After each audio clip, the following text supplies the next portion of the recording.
এগুলো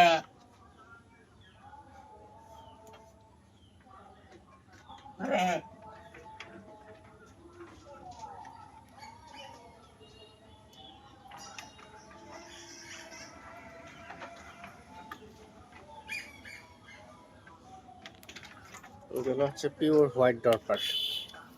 পশম কাটা হয়েছে তো এই কারণে এরকম দেখা যায়, কিন্তু একদিন গেলে ইনশাল্লাহ সৌন্দর্যটা বোঝা যাবে। পিওর হোয়াইট ডরপার,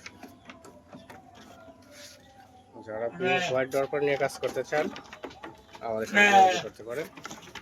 এগুলো হচ্ছে অস্ট্রেলিয়ান পিওর হোয়াইট ডরপার।